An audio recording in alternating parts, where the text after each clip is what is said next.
Test mic 1, 2, 3. Mic test.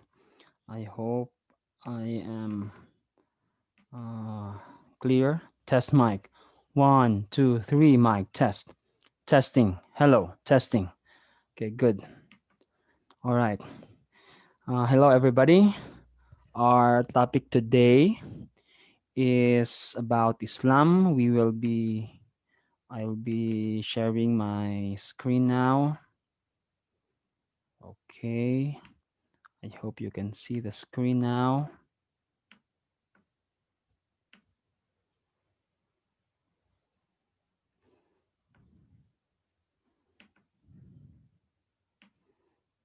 Okay. So we will be discussing Islam this morning. All right.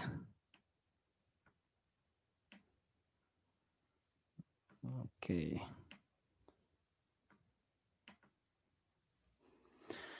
Okay. Now, before anything else, let us bow our heads for prayer. Dear Lord, as we will begin our discussion this morning, please may your Holy Spirit guide us. Help us, our Father, to be able to understand what we'll be tackling to. Thank you, Father, for your goodness, for your great love, and for your mercy. Thank you, dear Lord, for your guidance. This we ask in the loving of Jesus Christ, we pray. Amen. Okay, Islam. How do you understand Islam? What do you know about Islam ever since? Okay. So, what is Islam? Now, how can a religion focus on one man but not focus on that man at all? As we all know, the founder of Islamic faith is Muhammad. So, by being Islam, everything in this religion is based on Muhammad's life and teaching. And yet, Muhammad is not all the center of worship and devotion in Islam. So, how can a religion be both a religion and a political system? Again, by being Islam, true Islam functions within the community that optimally carries its own political identity. But we have to understand that there is a difference between the pure Islam and the street Islam, a difference between the book Islam and the lived Islam. So, how can this religion espouse itself to highest monotheistic faith and ethical values, yet they still adhere to its animistic belief? As we all know, there's still this essence of folk religion that is with Islam. So we will be taking a look at this gap, okay, as we will study folk religion later on. So how can this religion establish itself around the world, yet it still remain closely tied with its own one particular culture? You know that Islam faith had was this scattered all throughout the world through the third world countries, the Western industrialized societies, yet it is still very much belong to its original Arabic desert values and norms. So Islam can be a paradoxical religion. Okay, for example, an Islamic republic issues a decree that naming that all in the Quran that all women must wear their veil, but yet an Islamic evangelist tells an American students that veil is not mandated by the Quran.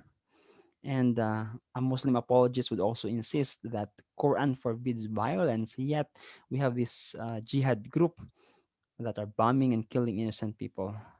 So we will take a look at and study what this Islam is. But as we will begin, we will attempt to see and study the beginnings of Islam. Okay. So who is the founder of Islam? As I said, the founder of Islam is Muhammad. Now, Muhammad, he was born in AD 570. Okay, let me adjust my screen first.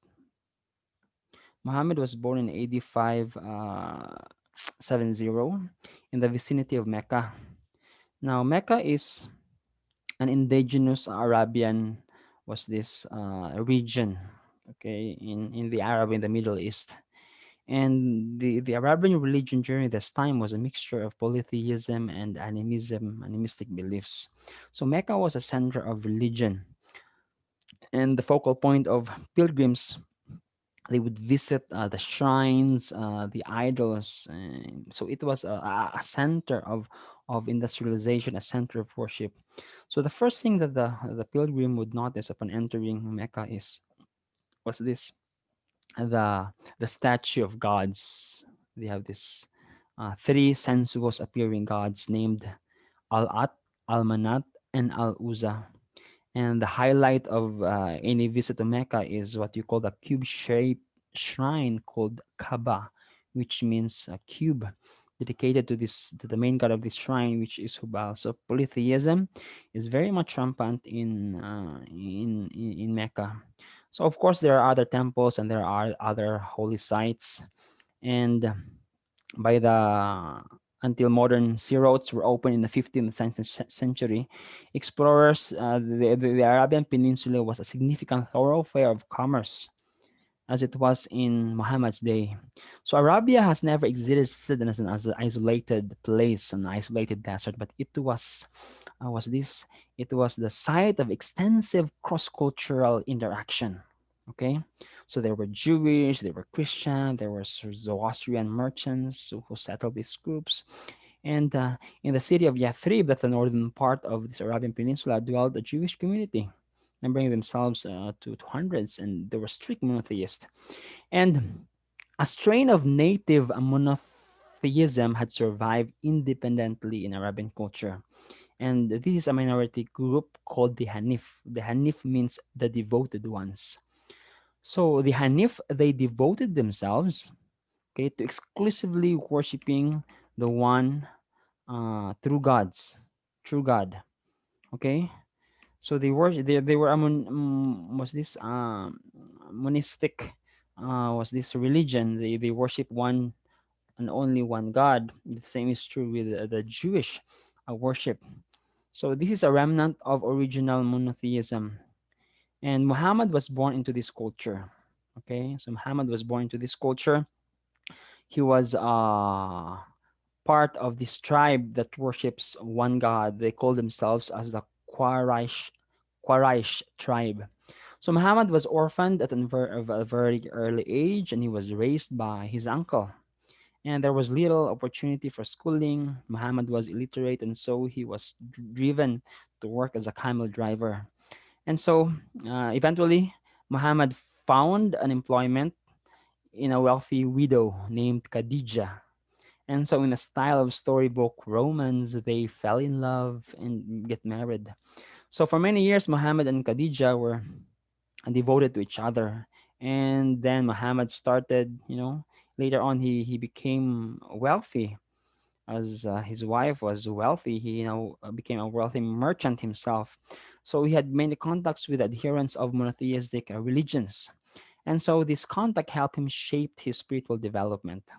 Okay. And the unique twist in Muhammad's life started in 610 AD while he was meditating on a cave, what is now called the Mount of Light. It is overlooking the Arafat valley outside Mecca. So, as the story goes, Muhammad fell into trance. He was trembling and he was sweating. The angel Gabriel spoke to him.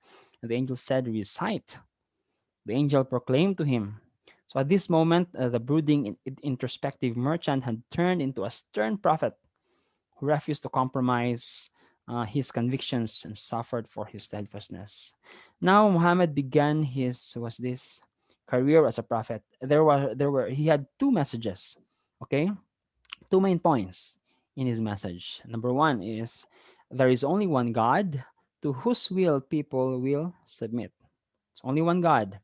Second, there will be a day of judgment when all people will be judged in terms of whether they have not obeyed God or they had obeyed God. So at first, converts were slowly coming in. Khadijah herself, the wife of Muhammad, believed on what he believed, and later on, Muhammad had revelatory experiences. Okay, not just in regular basis, but also from time to time. So he gained uh, a small number of followers at first. So about 10 years, their numbers became fairly sizable and numbering in thousands. So Muhammad's was these followers referred to their belief as was their belief Islam. Okay, Islam means submission to God. Okay, So Islam means submission to God, and the belief is Islam, submission to God, and they call themselves as Muslim, those who submit to God. So the belief is Islam. The people are called Muslim, those who submit to God. So Muslims consider the term also Muhammadism, and its variations offensive because it implies that they worship Muhammad, which they do not. So they have the word Muhammadism, but they don't worship Muhammad. So eventually, Muhammad's group, the followers grew so large that the city fathers in Mecca, they deemed themselves as undesirable anymore, nuisance to them. So after all, it would ruin their business because it is a monotheistic religion. So the idols, the shrines are already irrelevant. There was livelihood was affected because no more people are coming in and buying their idols. So in 8622, Muhammad and his group fled Mecca. They fled to Yathrib. And so the flight of this, okay, is called Hijrah. Okay, and it is the beginning of the Islamic calendar, Hijrah or flight. So they had formed this community named Ummah. It is an independent Muslim community. Okay, and later on, Muhammad and his followers, they moved to Yathrib. They were received with open arms. Muhammad was put in charge of the town with the responsibility to resolve the disputes. He made a special pact with the community in Yathrib. Okay, and recognizing the Jews were not expected to become Muslims. Unfortunately, the relationship broke down when some Jews attempted to assassinate Muhammad, and he ordered the execution of the hundreds of Jews. So throughout this time, was this Islam continued to grow in numbers and influence. So many Arabian tribes sworn allegiance to Muhammad, adopting his religion and his leadership. So eventually, he and his army became strong enough, and they went back and captured Mecca. Okay, so Muhammad removed all the idols. He cleansed the Kaaba of all its statues, held a special ceremony. So, however, he returned Mecca as a center for pilgrimage and maintained some of the external sites, the Kaaba as well as the Zamzam. So, right now in Mecca, you have this Kaaba, okay? And they also believe that this was the place where Abraham had was this offered Isaac. So, by the time Muhammad died in 8632, he was the religious and political head of the much of the Arabian Peninsula. Okay, now, an understanding of the events occurred right after Muhammad's death is crucial to understanding the contemporary was this Muslim world. What had happened right after the death of Muhammad? So, the report of Muhammad's demise was received by many with incredulity. Some people wanted to was this confer divinity on him. So it was Abu Bakr, Muhammad's father-in-law and close friend. He took charge of the issue and he settled it. So he appeared before the crowd and he said, if anyone worships Muhammad, Muhammad is dead. But if anyone worships Allah, he is alive and does not die. So thereby assuring at least a passing stability among the Islamic community. But then there was no escaping the pressing question of who would succeed Muhammad was of the leader of this community was the question. So the search was on for the caliph. So caliph is the leader of Islam, the successor. So since Muhammad had no surviving son, so the obvious choice was his son-in-law, Ali. Ali is husband of Muhammad's favorite daughter, Fatima. So Ali has distinguished himself in his devotion and enthusiasm for Muhammad's cause.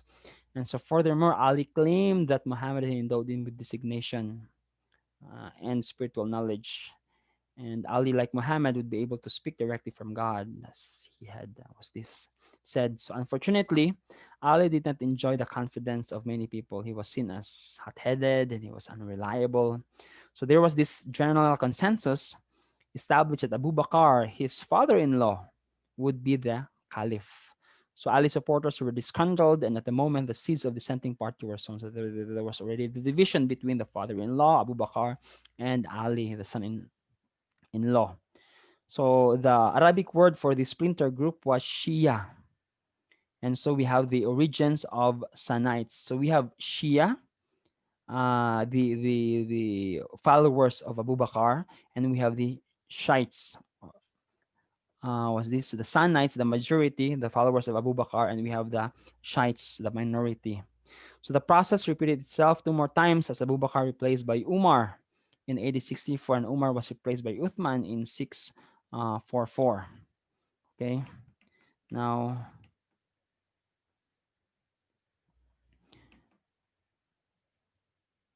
so later on, Uthman died in AD 656. Ali finally became the caliph. So, however, his caliphate did not last long. Another Umayyad, Muayla, also laid claim to the caliphate. So, hostility arose. At that point, armies fought against each other. When Ali offered to allow for mediation at the last moment, some of his own followers killed him in disgust. So Sunni leadership representing the majority of Muslims was passed down through the tribe of Umayyads for another 100 years. You have the Sunni, the majority, and you have the Shiite, which is the minority. So the Sunni leadership was passed on to the Umayyad. Umayyad was his tribe for another 100 years. So their capital was in Damascus, Syria, right? And the Islamic Empire included all the Middle East, including Persia, Iran, encompassing Egypt, North Africa, and Spain. In AD 750, the Umayyads were replaced by the Abbasids, named after Muhammad's uncle, who moved the capital to Baghdad. So this dynasty eventually gave way to the Shiite Fatimid kingdom, which had become established in Egypt. So the political end of Abbasids, however, came with the Seljuk, the Turks. You know, the Turks, they suffered loss of Palestine during Crusades, and so you have Saladin, you have Sani Mamelukes who carry the mantle of the Islamic leadership for about 200 years. Later on, Mamelukes was destroyed by the Mongolians. The longest running Islamic dynasty came into being by the way of the Ottoman Turks. So we have the Ottoman Empire, which at one time included all the Middle East, Egypt, Europe, the gates of Vienna, finally collapsed in 1917 under the down pressure of the internal corruption of the World War One. So, while the Sunni Muslims experienced a certain amount of stability under the Umayyads, the Shiite struggle was the beginning. So, Sunni, the majority, and the Shiite, okay, was just beginning. So we have this, was this the Shiite lineage, okay. So the Shiite is the minority, okay. The Shiites belief centers on the idea that the special line of succession through Hussein continues. So this is the succession. We have the 12 Imites, we have Imam, and we have the Ayatollahs and the Mullahs, okay. And mm, the 12 Imites have come to the attention of the Americans most frequently over their last 20 years. So they made up the majority of the people of Iran and Iraq. Okay, so the Imites. The 12ers are strongly represented in Lebanon also. So the 12ers are called because they recognize 12 imams in the line of the succession. So these are 12 because these are 12 lineage of the imam. Okay, so uh, and you have the fivers. Okay, the Zaidites make up the smaller body of the Shiites, and you have the Seveners or the Ismailites. That is has the most radical theology. Okay, and let's go to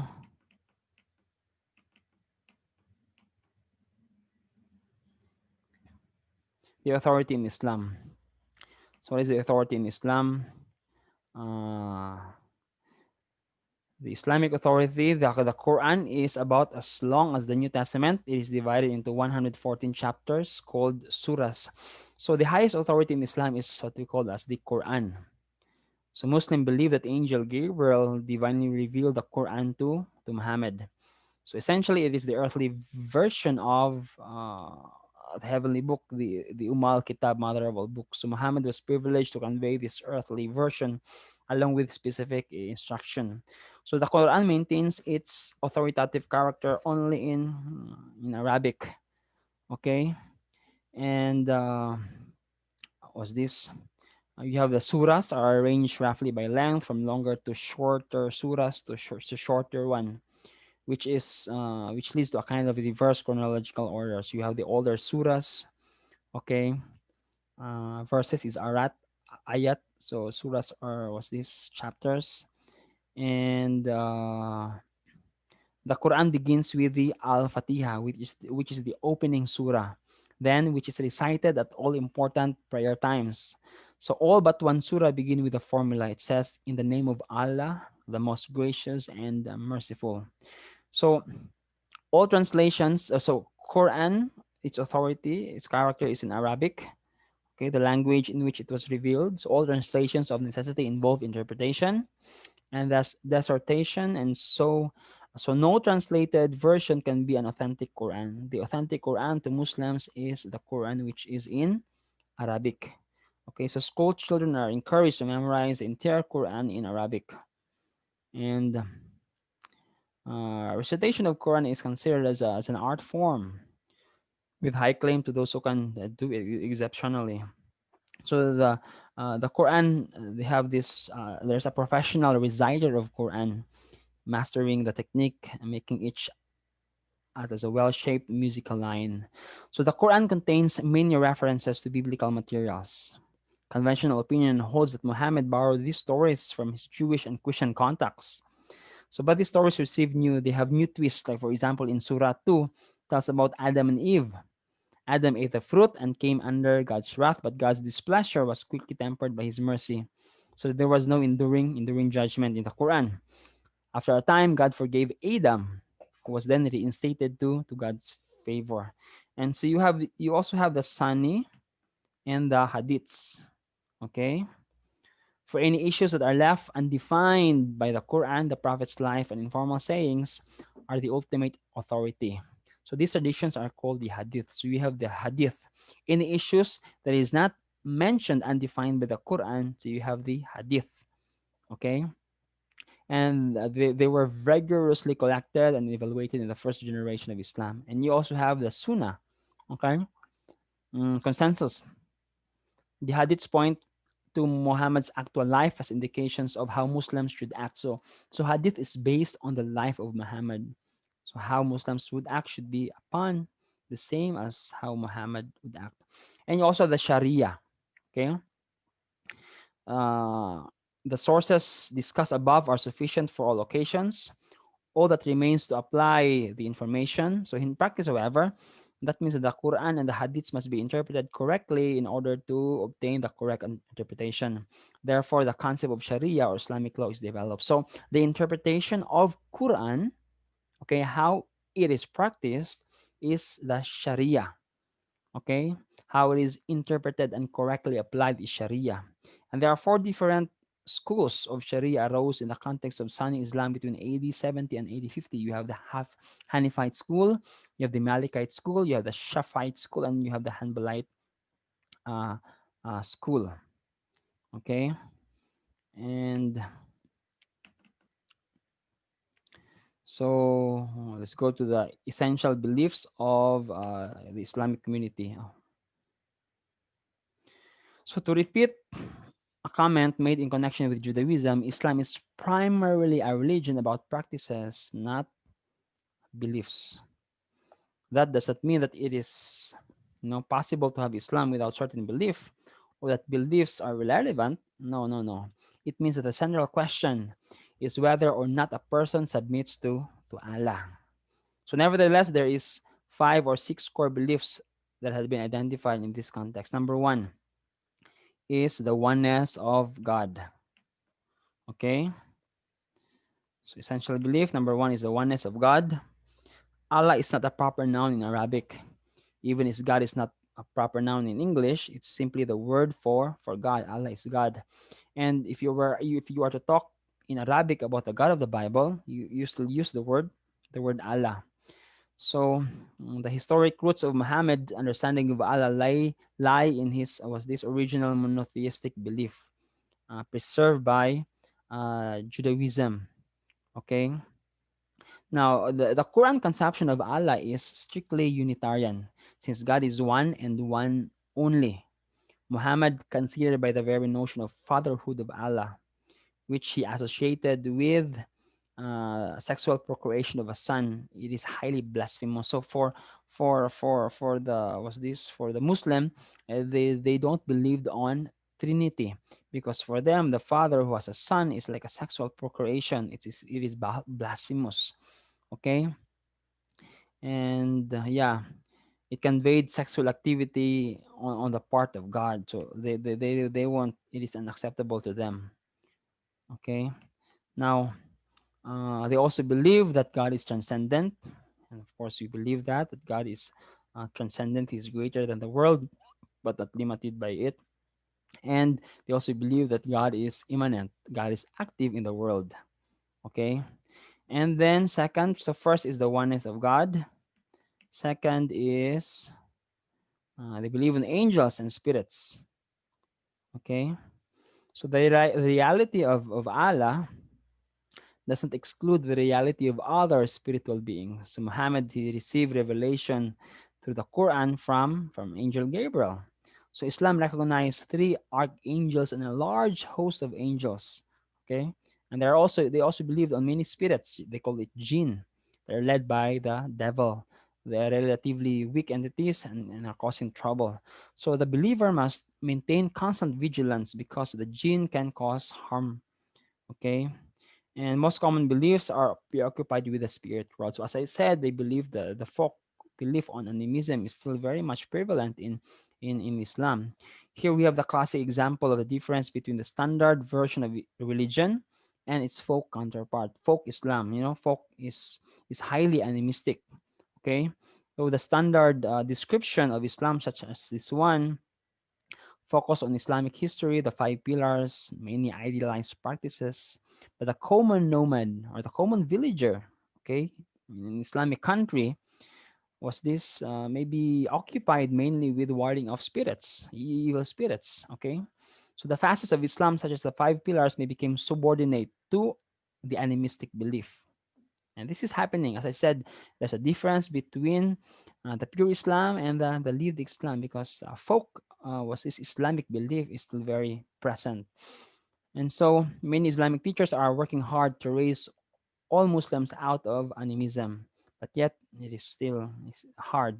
Islam is certainly not the only religion to experience this decay, and yeah, this is also happening. And next, we have the prophets. Okay, so according to Islam, from time to time, God has disclosed His will to the world through prophets. So these prophets are human beings who have won victory against the struggle in sin and has directed by inspiration by God. So a prophet is called Nabi, an apostle, or Rasul. Okay, he provided a book for his community to live by. So all the prophets preach the same message of submission to one God and the impending judgment. So these are the basic notion of Islam, right? Submission and judgment. So the Quran provides no definite list of prophets. In fact, there have been prophets who are not now remembered, and they also mention, Quran mentioned 25 prophets in Quran, and there are biblical figures being mentioned like Adam, Noah, Abraham, David, and Jesus.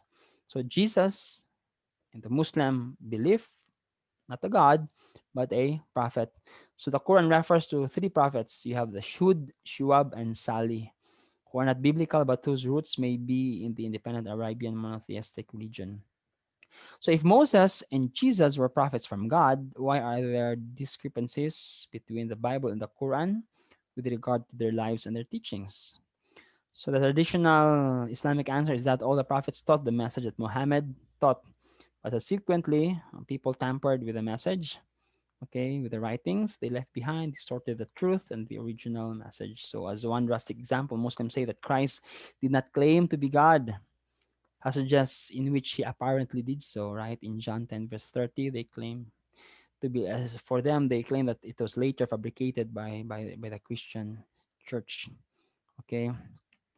Uh, and then we have the books, and okay. So you have the books. Prophets with also apostles left books for their people. Zoroastrial, they have Revelation. So yeah, the prophets wrote a book, and Muhammad also left room for people of the book to enter heaven. So Muhammad, was this mentioned this people of the book, People of the book will enter heaven, and we might, we will be able to assist, connect this to the Bible. You are the people of the book. Human nature being what it is hardly surprising that these ideals were often unfulfilled to practice. And you have the next is judgment. As I said, submission to Allah and judgment. So one of the earliest components of Muhammad's teaching was the impending judgment.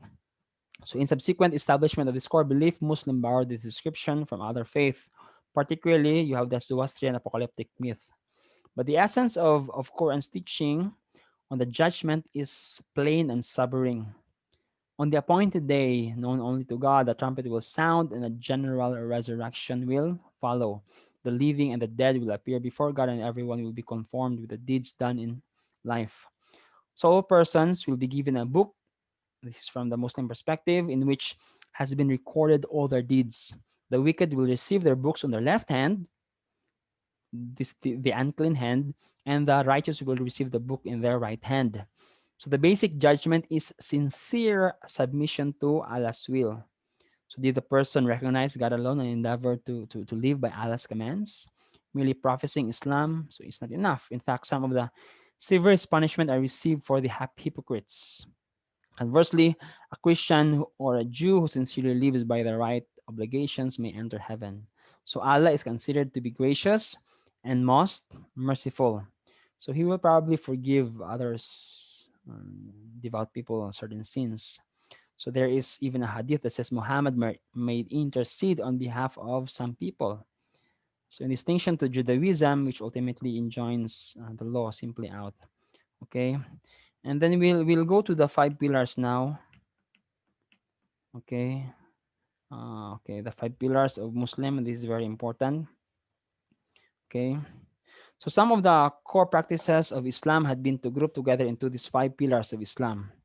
And so these five pillars are obligations. These are essential but not exhaustive. And there are many other obligations such as involving food and modesty, which is crucial. But this everything that the Muslim worship is focused on these five pillars. So we have the first pillar, confession. You call this shahada. Okay. So confession, the first pillar is the idea that carries the rest of Islamic belief. Shahada, fundamental confession. There is no God but God, and Muhammad is the apostle of God. Okay. So this is was this uh firstly, okay. Muhammad is the apostle of God. So the English translation is this: is there is no God but Allah. In the Arabic word, the word Allah is used both in times. You have al ilah, ilah, la ilaha illa al Allah, no God but God. So the second part, Muhammad's Rasul Allah commits the Muslim to undivided allegiance to God's commandments. Okay, Muhammad is Rasul, the apostle who speaks God's message. What Muhammad says, God says. Thus, to confess the statement is to submit to Allah. Okay, and you have prayer. The Muslim, yeah, they are very prayerful.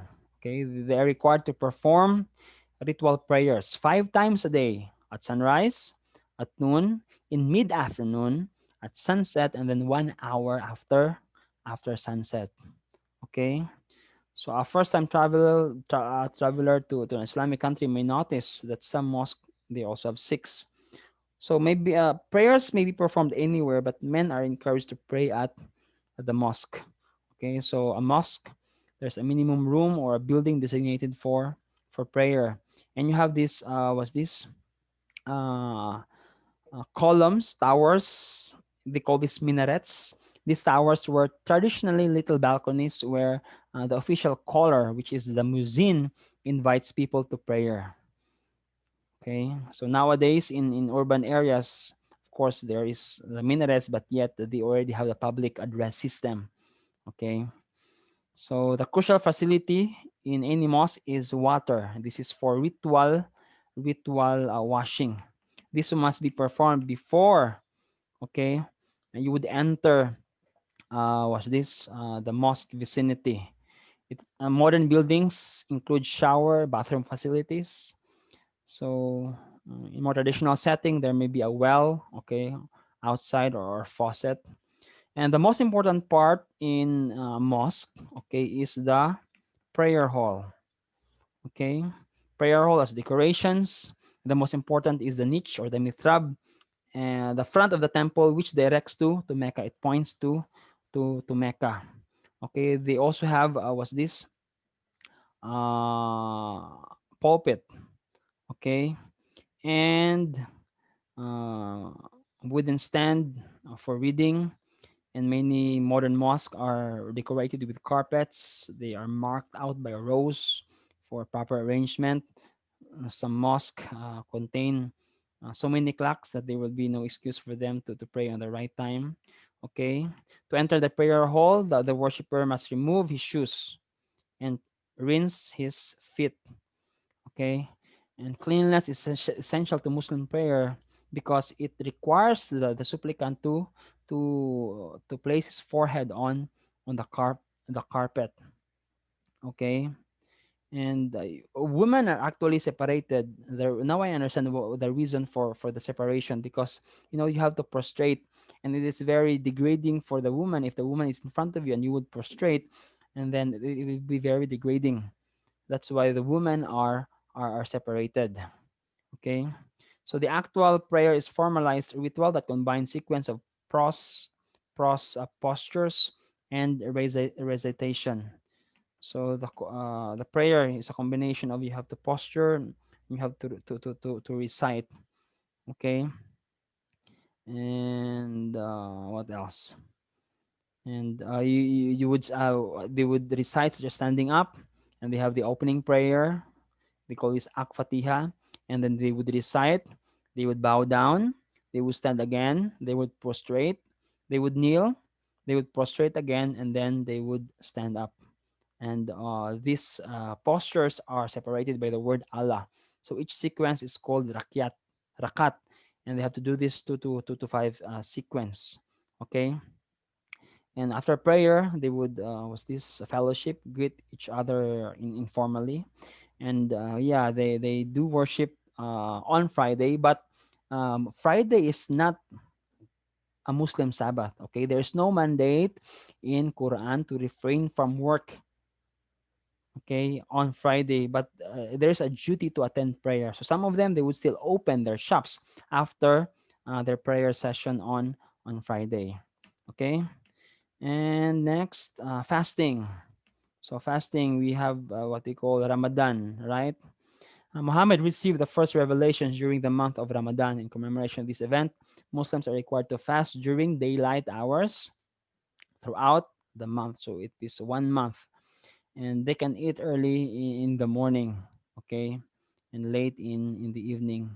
And so daylight begins when a white thread can be distinguished from a black one. So this is how they will understand the daylight. So no form of refreshment may be taken the entire day, not even a sip of water. It is permissible to eat and drink in the morning when it is still dark, and at night after sunset. So the key is to moderate.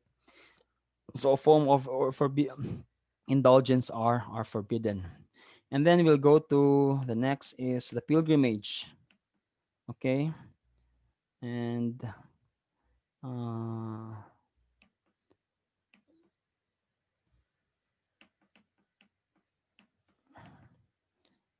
so, and they have also the Idil al-Fitri. Okay, uh, and you have the Adil al-Fitri is the first day after the Ramadan. Okay, after Ramadan, the first day is it's a special service in the mosque where families will decorate their homes. This is like a Thanksgiving ceremony after the Ramadan, and yeah, I think it's holiday here in the Philippines during the time. And you have the zakat or the alms giving. Okay, giving to those who are underprivileged, and you have the one of the most important is the pilgrimage, or we call this Hajj. If at all possible, a Muslim should visit Mecca once in his or her lifetime. And the last month of the Islamic calendar is called the Al Hajj. This has been designated as the official period of pilgrimage. Okay. Now, Muhammad originally decreed that his followers pray facing Jerusalem. In Medina, after his conflict with the Jews, he made Mecca the geographic focal point of Muslim devotion. So retaining Mecca as the pilgrimage helped smooth, because remember before the center was Mecca, but it was a polytheistic, was this mystic faith. But later on was this for Muhammad to have a smooth transition, okay, for these people to accept the belief of Islam. So he still placed Mecca as the center of the pilgrimage. Okay, Mecca is not the only holy city in Islam. You also have Medina, where Muhammad is buried. You have Jerusalem, where he supposedly ascended to heaven, okay, one night. And the Dome of Rock, the Dome of Rock, built in 7th century, marks the site from which Muhammad made this temporary ascent. So the Dome of Rock is a Muslim architecture, which means Muhammad, temporarily ascended to heaven. And mm, what else? So uh, during this pilgrimage, for example, in Indonesia, we also have other pilgrimage site, but Mecca is the most important for the Muslim. Now, the Hajj has 7 main components. Okay, the pilgrim in Mecca. Okay, the first one is the arrival and the preparation. So since Mecca is located inland, there's no harbor, there is no airport, so they have to pass by Saudi Arabia. So before entering Mecca, the Muslim must enter a state of purity. They have to bathe themselves, they have to shave, okay, they have to worn clothing specifically for the Hajj, okay, and ritual is strictly observed. So the second major component of the Hajj is what we call tawaf. They have to walk 7 times in the Kaaba. You know the Kaaba, this one, that black there. Okay, so they have to walk 7 times in that Kaaba. And the third is running between Marwa and Safa. This is where Hagar ran. Remember when Hagar was so thirsty? He was running looking for water. So they have to run between Marwa and Sahaf. And the fourth component of pilgrimage is going out to the plain in Arafat, the plain of Arafat, in the foot of mercy, where Muhammad delivered his last sermon. So from the afternoon prayer until sunset, the pilgrims stand in the presence of Allah. They would meditate, they would read the Quran, they would chant. Okay, and this considered as the spiritual high point of the pilgrimage. And the fifth component is the sacrifice at what's this at Mena. We call this Mena. Okay, and what's this? They would live in the city for 3 days, okay, before going back to the Kaaba. So the sixth component of the Hajj is stoning the devil. The pilgrims take turns. They would throw stones at 3 pillars representing the devils. And the seventh component is the final tawaf. They would move again, okay, move around the Kaaba for 7 times, one more time. Then the pilgrimage is the finish. And then let's go to the diet. We will just skip the what's this others. The diet, of course, pork is forbidden. They call this halal. Halal means permitted food. Only halal foods may be eaten. Consuming pork or other products derived from pork is forbidden. The Quran also forbids drinking wine. And you also have, how do you call it, modesty in dress. Okay, what is required is modesty in Muslim faith. Okay, and of course, there's the stereotype view of Islamic modesty. Modesty conjures up visions of women draped in robes and veils with nothing but showing their eyes. It is true that in some Middle Eastern cultures, robes and veils have been designated as the proper mode for dress. We call this purda. In the 1980s, the government of Iran imposed Muslim women as a sign of true Islam. They have to wear this. The Quran counsels that the woman should dress in public in such a way that she does not call attention to her physical beauty. Okay, so this is why. And a head covering, they have the head covering, though This is not mandated by the Sharia. It had become a permanent dress in the Islamic cultures. And of course, in the home, it's a different story. They are more liberal in the home. They have freer in their dress. So you have the marriage and status of women.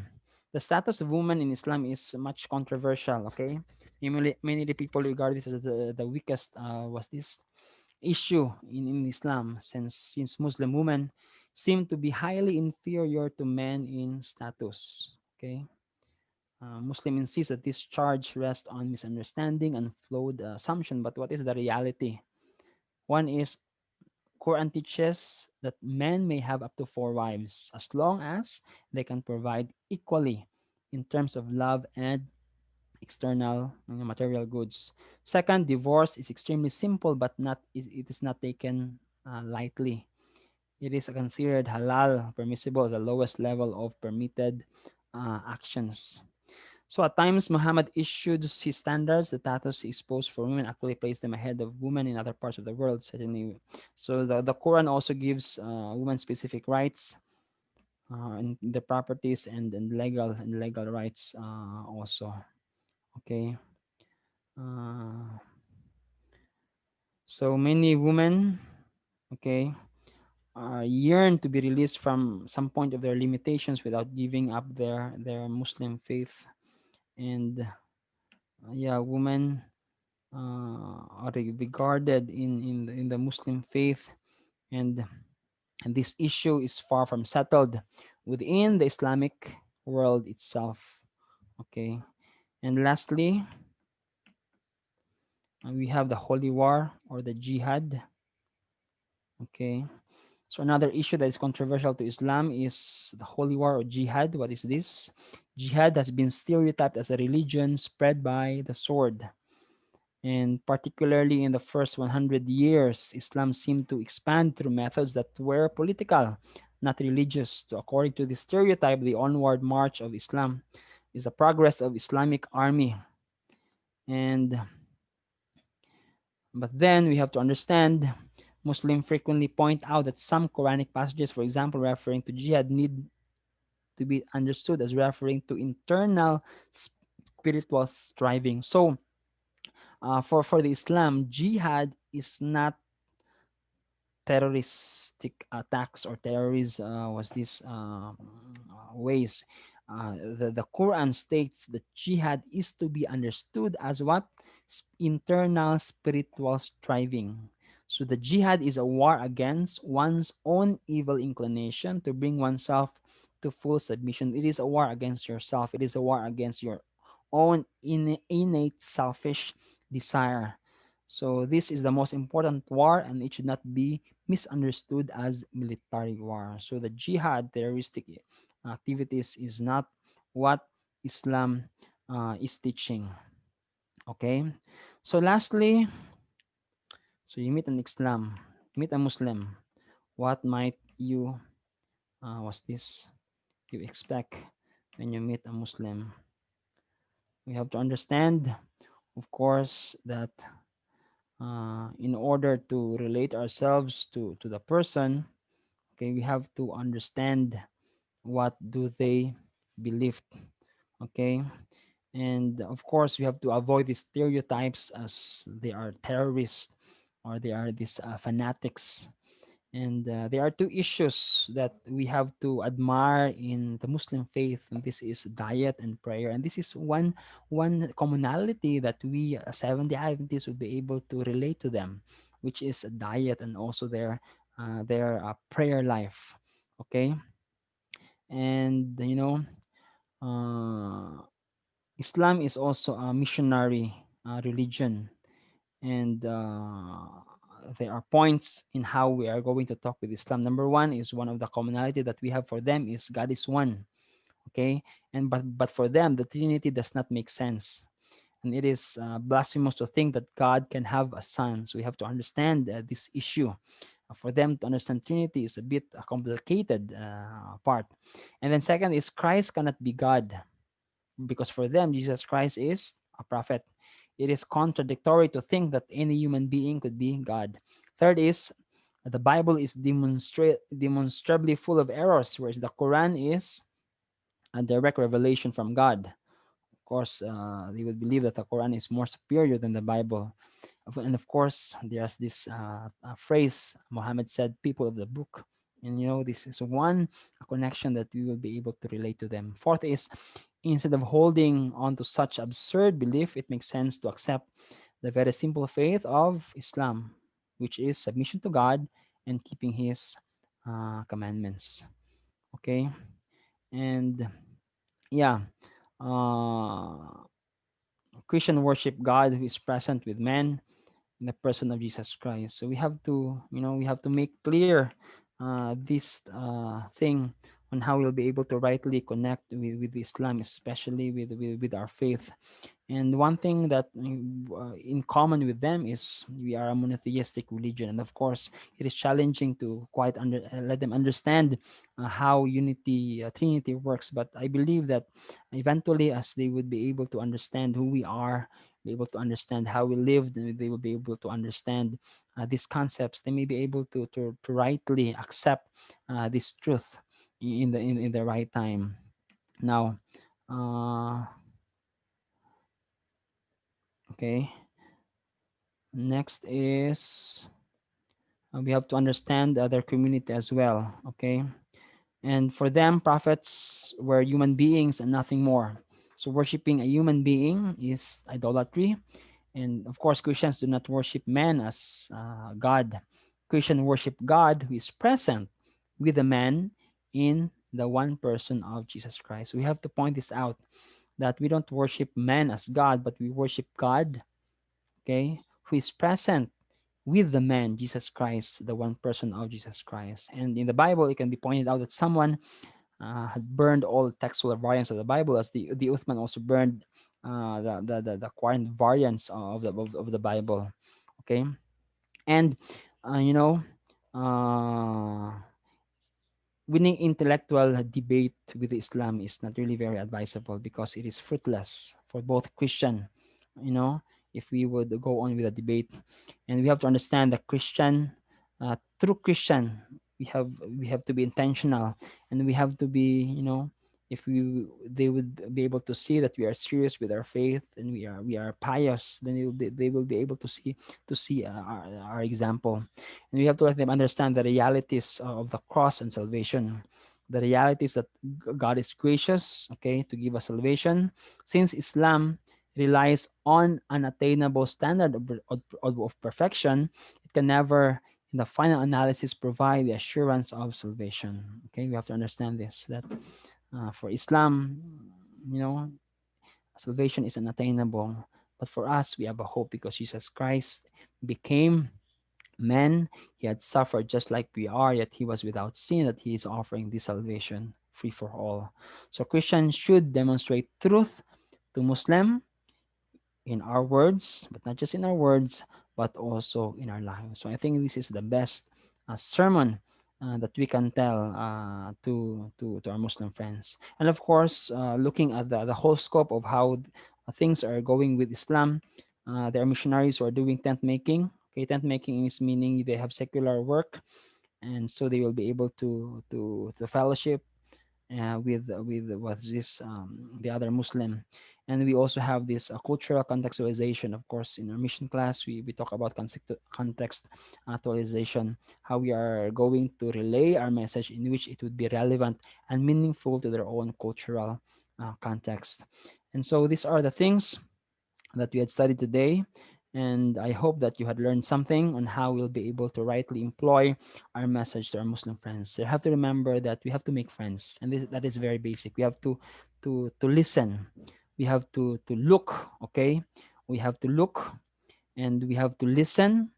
We have to look and observe what they are doing. We have to listen to know what their belief, to empathize with them, and we also have to learn from them, and that we may be able to rightly employ our message that would be relevant to them, and one day they will accept Jesus Christ as their personal Savior. Thank you for listening, everyone. And for our exam was this next week. Please, was this, stay tuned. I'll be sending the chapter notes as well as the PowerPoint in your email for the exam. We'll be having our exam next week on Wednesday. Okay. Thank you, everybody, and God bless.